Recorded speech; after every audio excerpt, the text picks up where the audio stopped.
네, 여러분 안녕하세요. 테솔과 뉴 테크놀로지 권연희입니다. 오늘은요, 구글에 대해서 조금 더 여러분들과 이야기를 해보려고 합니다. 그래서 제목도요, 구글 as an educational platform이라고 한번 설정해 보았습니다.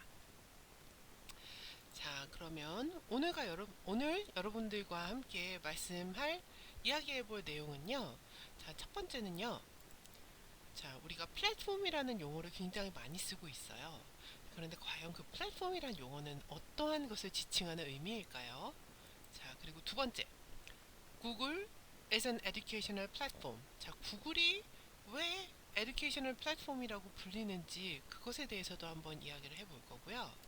그 다음에 구글 tools for education. 자, 구글의 교육용으로 쓸 수 있는 도구들이 있습니다. 자, 수업 시간에도 제가 몇 가지 여러분들과 다뤄볼 건데요. 기타 다른 도구들이 어떤 것들이 있는지도 한번 좀 알려드릴게요. 자, 그 다음에 오늘의 결론 이야기하고 오늘 마치도록 하겠습니다. 자, 여러분들께서 플랫폼이라는 용어를 떠올리실 때요. 아마 이런 이미지가 가장 먼저 떠오르실 거예요. 자, 플랫폼이라는 거는 이런 어떠한 사회 시설 같은 것을 이야기를 하죠. 그래서 저 시설에 기차들이 드나들고 그리고 사람들이 왔다 갔다 하는 이런 것을 여러분들이 이미지를 떠올리실 텐데요. 자, 제가 정확한 그 용어에 대한 정의를 좀 알려드리려고 위키피디아를 찾아봤어요. 그리고 위키피디아 중에서도 테크놀로지 쪽에서 플랫폼이 어떤 용어로 쓰이고 있는지 한번 봤거든요. 그랬더니 컴퓨팅 플랫폼이라고 나와 있더라고요. 자, 그리고 그것에 대한 정의가 framework on which applications may be run 이라고 되어 있습니다. 어떠한 프레임워크를 지칭을 하고요. 그 위에서 그 안에서 이러한 애플리케이션들이 운영될 수 있는 그런 프레임워크를 플랫폼이라고 지칭을 한다라고 이야기를 하고 있었습니다. 조금 더 찾아봤더니요. 저 위키피디아에서 이런 정의도 있었습니다. The environment in which a piece of software is executed. 어떠한 환경을 지칭을 하고요. 거기에 a piece of software is executed. 어떠한 응용 프로그램이 실행되는 것, 그 응용 프로그램을 실행할 수 있는 환경을 지칭을 한다라고 정의가 되어 있었고요. 그리고 테크노피디아라는 온라인 사전도 있거든요. 거기서 봤더니 a group of technologies that are used as a base. 어떤 근간으로 쓰일 수 있는 테크놀로지를 모아놓은 것이래요. upon which other applications, processes or technologies are developed. 그리고 그 근간 위에서 이러한 애플리케이션들이 또 발전되어질 수 있는 그런 것을 지칭을 한다라고 플랫폼에 대한 정의를 하고 있었습니다. 그러니까 이제 영어로는 조금 안 닿으니까 여러분들께 조금 쉽게 플랫폼이라는 것에 대해서 설명해 드리려고 한번 찾아봤더니 이런 책이 있었어요. 플랫폼 제국의 미래라는 책이 있었는데요. 그 책에서는요, 플랫폼에 대해서 이렇게 정의 내리고 있었습니다. 특정 장치나 시스템 등에서 기초가 되는 틀. 자, 우리가 아까 나왔었던 용어들 많이 나왔죠. 기초. 그쵸? 시스템, 장치, 예, 이런 것들이요. 공급자와 수요자가 들락날락하며 공정한 거래를 할 수 있는 공간. 또 이렇게 지칭도 하고 있었습니다. 그래서요, 이 책에서는 4개의 가장 큰 플랫폼에 대해서 소개를 하고 있었습니다. 첫 번째 구글. 우리가 오늘 살펴볼 이 구글 플랫폼이었고요. 아마존.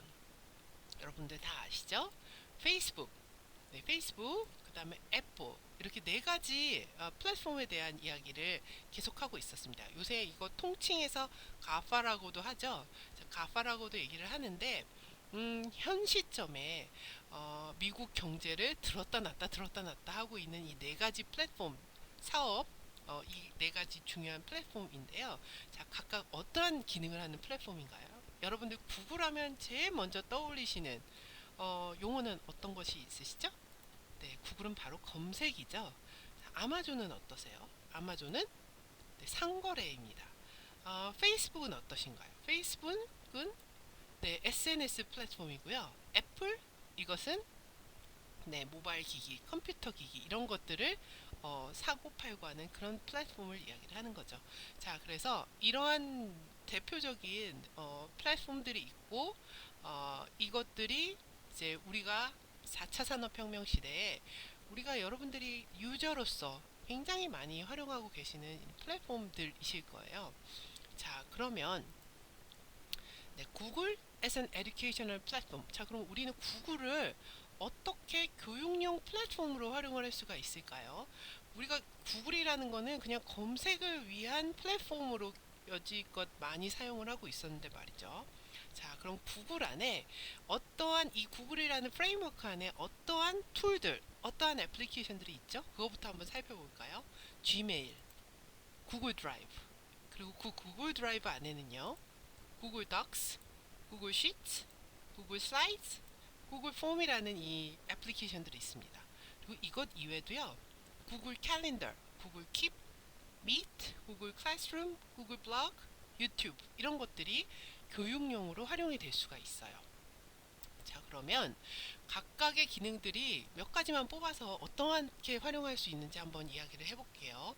구글 폼 같은 경우에는요, 예, 여러분들 요번에 해보셨죠? 퀴즈 만들기 활용할 때 쓰실 수 있고요. 구글 슬라이드 이거는 PPT하고 거의 동일하다고 보시면 돼요. Presenting Content 어떤 발표 자료 만드는 것. 그 다음에 구글 시트 네, 이거는 엑셀하고 비슷합니다. 그래서 양적 데이터를 관리하는 그런 기능을 할 수가 있고요. 구글 클래스룸 이거는요 클래스룸이죠 여러분. 그래서 교실 가상의 공간의 교실을 한번 만드는 것을 생각을 해보시면 되고요. 블로거 여러분들 해보셨죠? 여러분들은 티처 포트폴리오 이 포트폴리오 활용하시는데 구글 블로거 쓰고 계시죠? 자, 그 다음에 구글 드라이브 얘는요 자료 보관할 수 있고요. 그 다음에 구글 덕스 네, 덕스니까 다큐멘트죠. 그래서 이 구글 문서 작성하는 데 활용하는 것이 구글 덕스입니다. 자, 그래서 우리는 이번에 여러분들 이 두 가지는 확실히 활용해 보셨을 거예요. 구글 폼, 블로거 이거 두 개는 잘 해보셨죠. 그런데 우리가 제가 꼭 한번 소개시켜 드리고 싶은 게 구글 클래스룸이에요. 지난번에 제가 보충 자료에서 플립 러닝 하면서 구글 클래스룸 안에 어떻게 활용할 수 있는지 한번 보여드릴게요 말씀드렸죠. 제가 한번 추후 자료 업데이트에 그거 한번 보여드리도록 하겠습니다. 자, 그러면요. 자, 과연 각각의 애플리케이션들이 어떤 기능이 있는지 조금 더 보면요. Gmail 같은 경우에 뭐 간단하게 보면 그냥 이메일 보내는 그런 내용이에요. 근데 조금 더 여러분들이 활용하시는 네이버나 다음메일하고 조금 다른 게요. 네이블이라는 게 있어서 이제 태깅 같은 것도 할 수 있고요. canned response 이렇게 정확하게 직역을 하자면 깡통에 담은 답변 이런 거예요. 그래서 어떠한 학생들에게 계속 동일한 답을 받을 수 있을 때 미리 만들어 놓은 깡통에 담은 답안들을 바로 붙여서 보낼 수 있는 그런 펑션도 있고요. 자, 구글 블로그. 여러분들 잘 아시죠?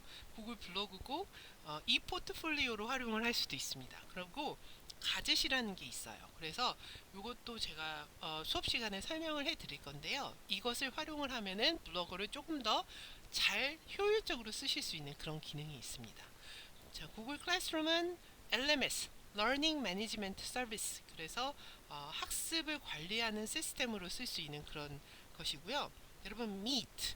요새 이런 아이콘 많이 보셨죠, 여러분들? 이거 줌하고 비슷해요. 그래서 비디오 컨퍼런싱 가능하고요. 이거는 일반 구글 계정에서는 쓸 수 없고요. G Suite라는 구글 계정에서만 개설이 가능한 그런 활용할 수 있는 애플리케이션입니다. 그리고 최대 100명까지 비디오 컨퍼런싱에 참여할 수 있게 되어 있다고 합니다. 자, 구글 덕스 한번 볼까요? 구글 덕스는 구글 문서 작업하는 거고요. 개별 작업, 협업 작업, 수정 코멘트 가능하고요. 오프라인 작업 가능합니다. 자, 구글 시트, 엑셀 파일 작업하는 거 이것도 개별, 협업, 수정 코멘트, 오프라인 작업 가능하고요. 구글 슬라이드, 슬라이드 및 프레젠테이션, 개별 작업, 협업, 수정 코멘트, 오프라인 작업 가능합니다. 자, 구글 폼은요, 여러분들 활용해 보셨죠? 설문지 퀴즈 만들기, 그리고 개별 작업 및 협업. 네, 여러분들 협업은 안 해보셨지만 다른 출제자를 인바이트해서 내가 만들어내 놓은 그런 문항들을 수정하게끔 할 수도 있어요. 그런데 여러분들 여기 보니까 이 오프라인 작업 가능 이렇게 쓰인 거 보이시죠? 과연 저 오프라인 작업이 무엇일까라고 생각을 해 보실 텐데요. 저거는 무엇을 오프라인 작업이라는 걸 지칭하냐면요. 말 그대로 오프라인 작업이에요. 그러니까 내 노트북이 와이파이에 연결되어 있지 않아도 내가 구글 닥스, 구글 드라이브를 열어서 내가 그동안 작업해온 구글 닥스, 구글 슬라이드, 구글 시츠를 그냥 와이파이가 연결되지 않은 상태, 모바일 어떤 그런 데이터가 연결되지 않았음에도 불구하고 그냥 거기서 내가 열어서 쓸 수 있는 그런 작업이 가능하다는 그런 내용이거든요. 굉장히 유용한 작업 내용 특징인 것 같습니다. 자, 유튜브 한번 볼까요? 유튜브는 뭐 여러분들 익숙하시죠? 동영상 스트리밍 웹사이트를 얘기를 하고요. 원래는 구글에 없었지만 유튜브라는 채널을 구글에서 샀죠. 그쵸? 그래서 채널 개설 여러분들 가능하실 거고요. 그리고 재생 목록, 플레이리스트를 활용해서 내가 만들어 놓은 비디오를 캐테고리 할 수도 있고요. 내가 보던 비디오를 재생 목록에 넣어서 관리를 할 수도 있어요. 그러니까 쉽게 말하면 즐겨찾기 같은 거 그런 폴더 하나 만들어 놨다 생각하시면 될 것 같아요. 저 재생 목록이라는 펑션은요. 자, 예, 오늘의 결론 한번 이야기해 보도록 하겠습니다. 자, 오늘은요, 구글 as an educational platform. 자, 교육 플랫폼으로 구글을 어떻게 활용할 수 있는지에 대해서 여러분들께 간단하게 보여드렸어요. 너무 짧아서 깊은 내용을 다루지는 못했지만요, 또 우리가 추후에 관련 내용들을 업데이트 해드리도록 하겠습니다.